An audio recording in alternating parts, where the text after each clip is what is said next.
Y verdaderamente es insoportable cuando va los fines de semana a visitar. Creo que sobre todo sería la posición de dormir, que sea mala posición o también que están gordos.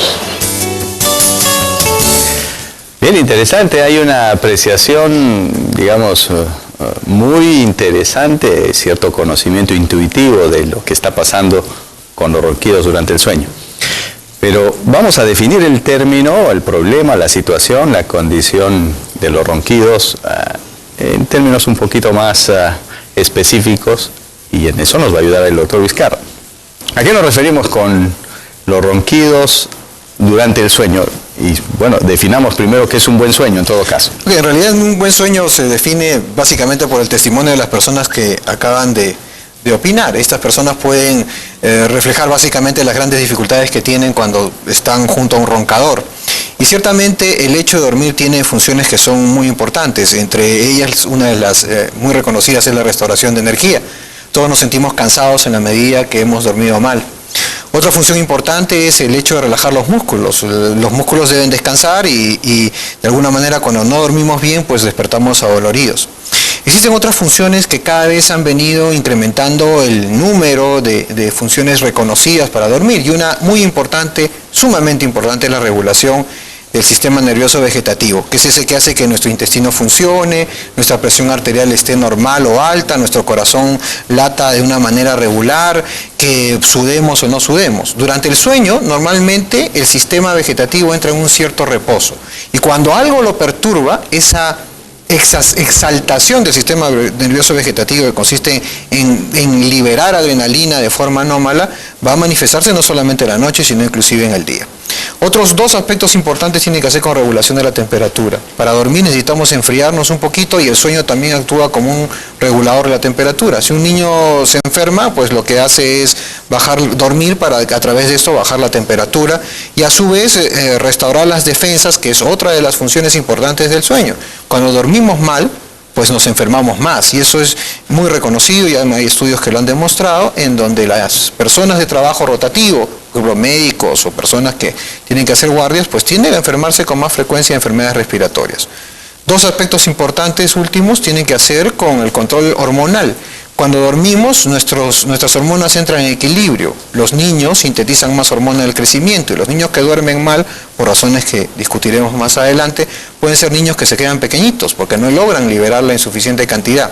Del mismo modo, durante el sueño se liberan hormonas que van a permitir un mejor tono de otras glándulas. Por ejemplo, hormonas que regulan el apetito sexual se regulan durante el sueño, y el hecho de dormir mal pues puede desencadenar problemas también en estas funciones. Y finalmente, memoria y aprendizaje. Quien no duerme bien, no aprende bien. ¿Okay? Y eso está perfectamente bien demostrado. Muy bien, entonces el sueño debe ser el mejor posible, definitivamente, como todas las cosas que hacemos en nuestra vida cotidiana.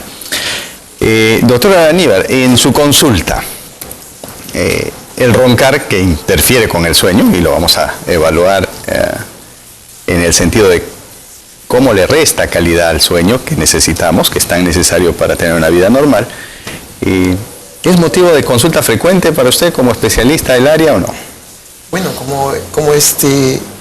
como incidencia, los ronquidos, ¿no?, a nivel mundial, ¿no?, es alta. Más o menos, para que tengas una idea, la gente ronca a nivel mundial entre un 40 a 60%, ¿no? Estoy hablando de los roncadores, porque hay condiciones que te llevan a que probablemente tú nunca en tu vida hayas roncado, y por ciertos hábitos que tengas, o ciertas conductas que tengas en la noche, puedas empezar a roncar.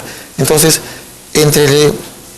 esos hábitos te pueden generar que de un momento a otro empieces a roncar, pero un porcentaje menor es el roncador, o sea, el roncador persistente, continuo. Entonces, el roncador en cifra de incidencia va entre un 20 a un 30%.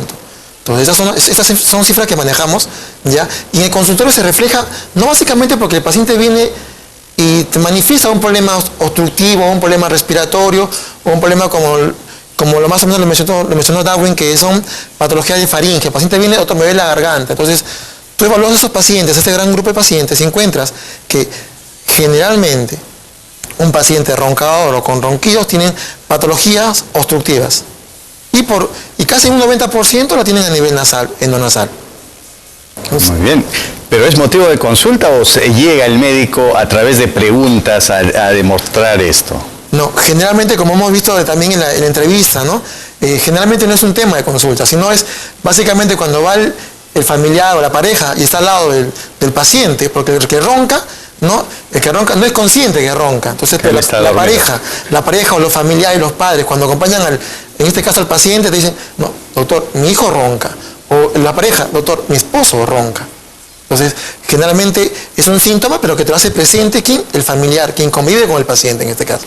Muy bien, pero de acuerdo a la descripción que nos hizo muy bien el doctor Vizcarra, hay una serie de manifestaciones que pueden ser la expresión de un mal sueño. Exacto. Evidentemente, desde un problema de aprendizaje, que fue lo último que mencionó.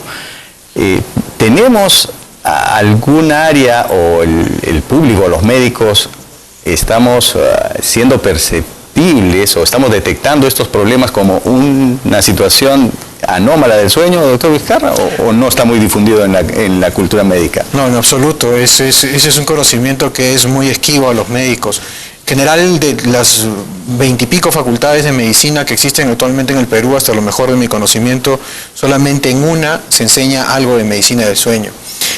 Dos estudios, uno hecho por nosotros, que hicieron una evaluación sobre cómo trabajan los médicos en hospitales y cómo trabajan algunos médicos, inclusive muy relacionados a especialidades, han mostrado que la capacidad de reconocimiento de estos problemas es prácticamente nula.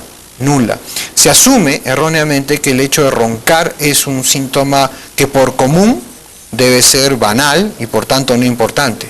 Sin embargo, como iremos viendo, hay ronquidos y ronquidos, roncadores y roncadores.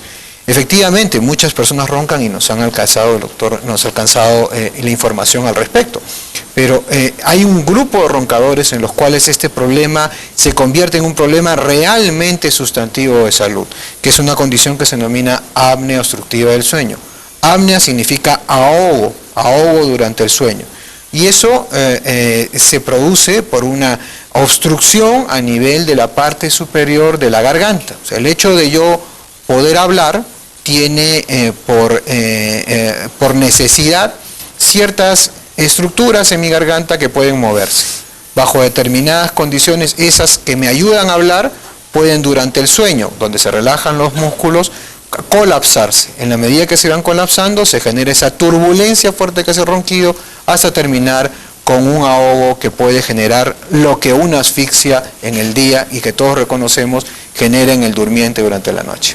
Muy bien, vamos a detallar estos aspectos y hacer lo más importante que hace este programa, difundir el conocimiento básico, el conocimiento orientador, para que cuando ustedes acudan a la consulta médica, pregunten a su médico y él al final si reconozca si conoce el tema o no y los oriente para resolver estos problemas que los vamos a mencionar en nuestro siguiente segmento. No se vayan, reciban unos consejos de las clínicas Mesón de Santé y mientras tanto háganos